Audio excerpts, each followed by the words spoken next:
상속세 우리 한번 뭐 여러 번 다뤘죠. 여러 번 다뤘는데 네. 기본적으로 상속세 신고할 때 필요한 서류가 뭐가 있는지 그러니까 중요하죠. 사람마다 다 달라. 어떤 사람은 어떤 자료가 필요하고 어떤 사람은 이런 게 또 필요 없고 그럴 수는 있는데 네. 기본적으로 공통적으로 필요한 자료들이 있단 말이야. 그런 거 한번 정리해보면은 요거 보시고 미리 상속세 준비하시는 분들이 어떤 자료를 준비해야 되는구나 좀 편하실 것 같아갖고 요 주제 한번 다뤄보려고 하고 일단은 사망진단서 무조건 필요하죠. 네. 돌아가셨으니까 언제 돌아가셨는지 어디서 돌아가셨는지 왜 돌아가셨는지까지 우리가 신고할 이유는 없지만 사망진단서 당연히 필요하고 그리고 장례식 관련 비용 있잖아. 네. 장례할 때 들어간 뭐 옷 빌린 거, 음식대, 그 다음에 대관료, 그 다음에 봉안장제 했으면 봉안장제. 근데 봉안장제에서 조금 주의할 점은 이렇게 하는 경우가 있어. 어머니 아버지 계시다가 아버지가 먼저 돌아가셔. 네. 먼저 돌아가셨는데 두 분 같이 계실 거잖아. 보통은 돌아가시면 같이 모시잖아. 모시죠. 그래서 어머니 거까지 미리 마련을 해. 그런 경우가 있구나. 그러면 어머니 거 안 돼. 어머니 거 봉안장제 비용은 그렇죠. 인정이 안 돼. 안 되겠죠. 근데 웃기는 거는 나중에 어머니 돌아가셨을 때 그 봉안장제 비용 갖다 드리면도 안 돼. 구분이 된다 근데 그게. 미리 그거 구분돼요. 왜냐하면 증서가 따로 나와. 그래서 그거 안 되는 분이 있었어. 물어보니까 그건 인정 안 된다고 한 번에는. 그래서 그때 그냥 하시고 만약에 아버지 돌아가시면 아버지 거 일단 마련하고 그 다음에 오시다가 어머니 돌아가시면 어머니랑 같이 오시게 이관하고 요렇게 해야 되지 않나 생각을 해요. 그 비용 차이가 얼마나 나는지까지 정확히 모르겠는데 뭐 기왕이면 인정받는 게 나으니까 봉안장제 비용이 1,500까지 가능하잖아 최대. 그러면은 받는 게 낫지. 그렇죠. 그렇게 맞추는 게 낫죠. 그래서 요거 보시는 분들은 그런 점 좀 주의해 주시면 좋을 것 같고 그 다음에 이제 일반적으로 상속재산 조회 서비스 저번에 안심상속 원스톱 서비스 했었잖아요. 네. 그거 먼저 신청하시고 주민센터나 구청에서 사망신고 하시고 나서 신청이 가능하고 대표 상속인 한 분이 대표로 신청하시고 한 2주 정도 걸려요. 조회하는 데까지. 그리고 난 다음에 이제 문자로 오는 것들 있고 네. 문자로 이제 번호 그 조회 번호가 나오면 네. 그걸로 이제 각각 이제 뭐 예를 들어 금융재산이면은 뭐 어디 은행이 얼마 이런 식으로 나오면 그 은행 가고 세부 내역을 다 받아 오셔야 되는 거예요. 뭐 여기서 다 해주는 게 아니라 결국에 움직이셔야 되는데 돌아가신 분 재산을 제일 잘 알고 있는 건 돌아가신 분이고 네. 아무리 자식이 많이 얘기를 나눴다 하더라도 다 알지는 못하잖아. 못하죠. 그래서 결국에는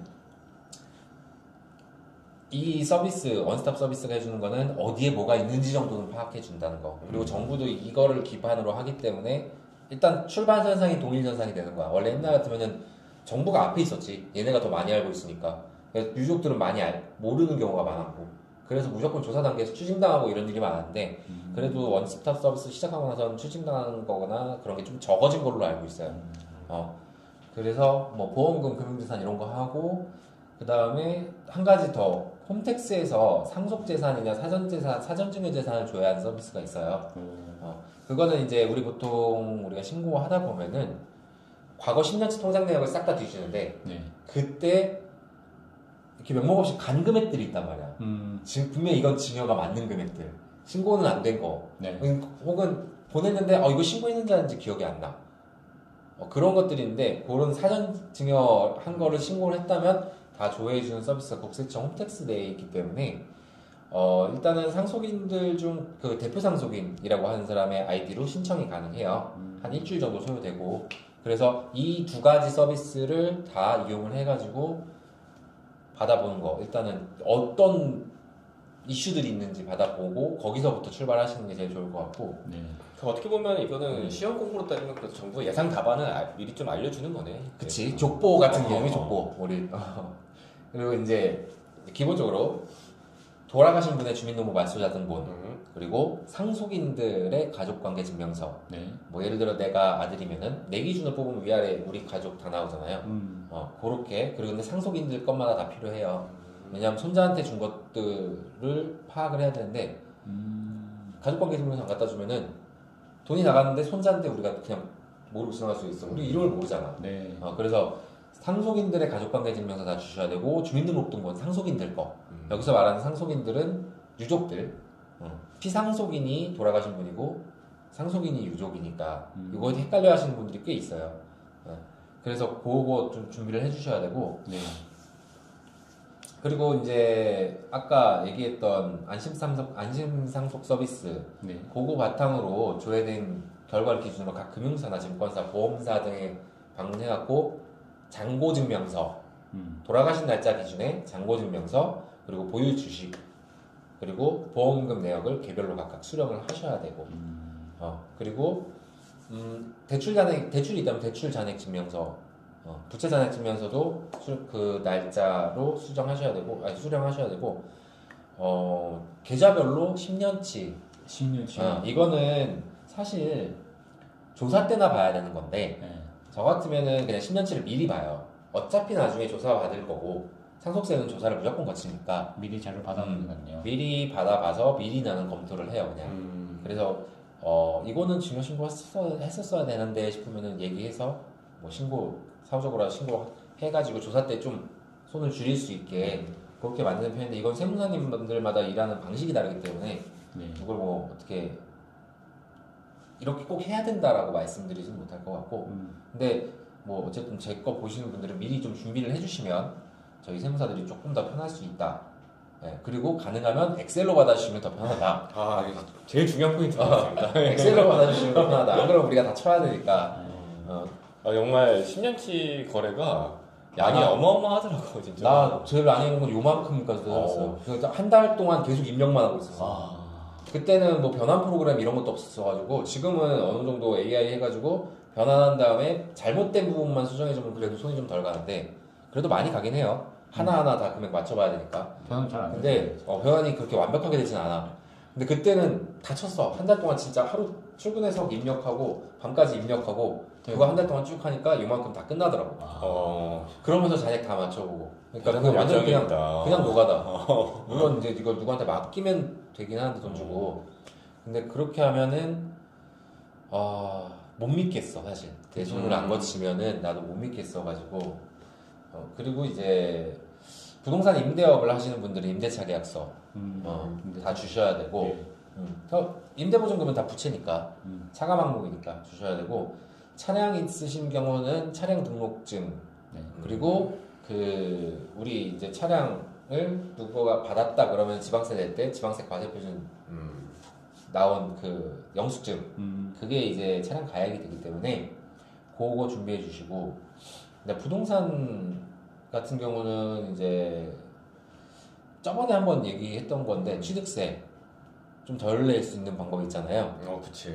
얘기했던 여러 명 있으면은 무주택자한테 가면은 1주택으로 다 과세가 되는 그런 부분들. 그래서 부동산 명의 변경하시기 전에 미리 한번 상담을 받아보시는 거. 네, 부동산 같은 경우.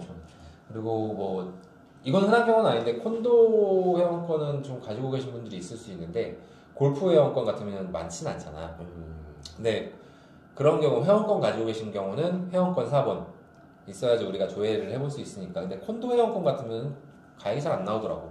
2, 3천 하지 않나요? 콘도 회원권? 근데 그게 시세가 잘 안 나와. 그래서 그거는 좀 평가하기 애매하긴 한데 어쨌든 그건 우리 일이니까. 네.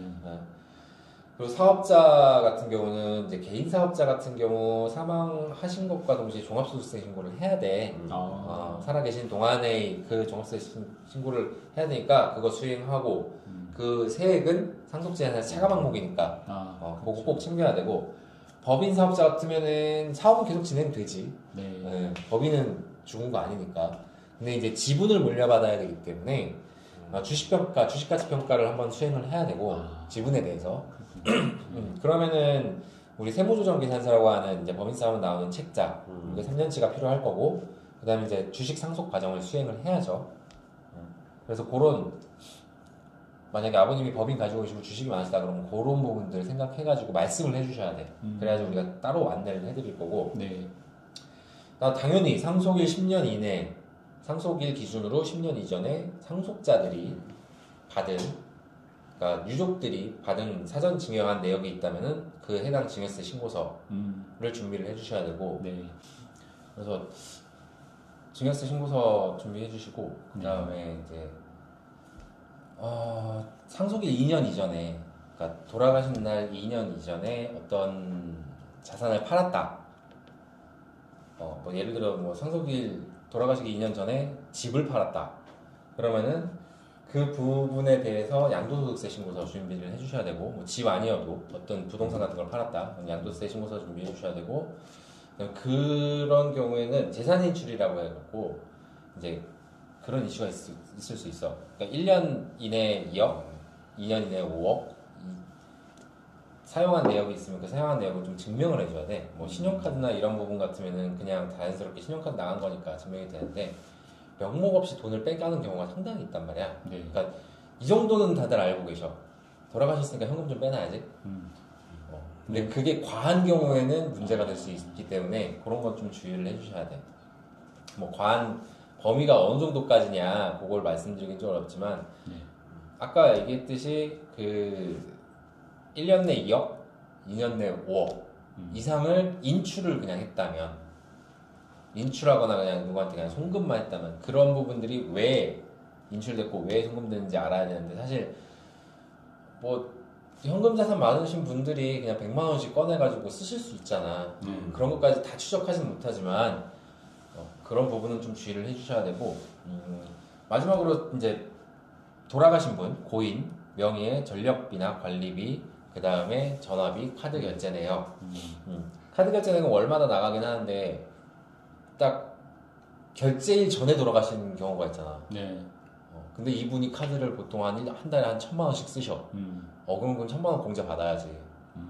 그 결제 대금 어쨌든 아버님이 내셔야 되는 건데, 돌아가신 분이 내셔야 되는 건데. 네. 그리고 전화비, 관리비 이런 것들도 공과금이라고 해서 전부 다 공제받을 수 있는 내역이니까 그런 것들 빠지지 않게 준비를 해주시면 좋을 것 같아요. 근데 여기까지가 일단은 공통적으로 다 어느 부분이나 해당되는 내용들이고, 뭐 사업자나 이런 부분, 사업자의 경우 개인 사업자, 법인 사업자는 해당되지 않는 분들도 있을 건데, 일단 공통적으로 해당되는 부분을 말씀을 드린 거고, 결국에는 인터뷰를 해야 돼. 인터뷰를 해서 그 인터뷰를 하는 세무사가 얼마나 또 질문을 하느냐에 따라서 숨겨져 있는 재산들이 드러나는 경우도 있고, 아예 진짜 그냥 유족들이 아예 모르고 있고 국세청에 잡히지 않는 재산이 있는 경우도 있었는데, 그건 정말 이례길러고. 그래서 한 번은 그러니까 일단 돌아가시면은 뭐 슬프지만 한 번은 상담을 받아보시고, 이제 6개월이니까 그 6개월 안에 준비할 수 있는 건 준비를 해놓자. 그런 취지에서 오늘 이걸 한번 정리를 해봤습니다. 목록을 보니까 왜 6개월을 주는지 알 것 같아요. 아니, 오래 걸려. 우리가 신고를 직접 수행하고 검토를 해도 보통 완전 여기에만 매달려도 한 달은 걸려. 근데 진짜 입막혀갖고 한 15일 남겨갖고 갖고 오시는 분들이 있단 말이야. 그럼 어떻게 해요? 안 해. 난 못해, 솔직히 말해서. 그러면 제대로 된 신고가 이루어질 수 없고, 거기에 대한 얘기를 해달라고 하면 거기엔 이제 리스크를 얘기를 해드리고, 그래도 해주시기를 원하시면 수행은 해야겠다.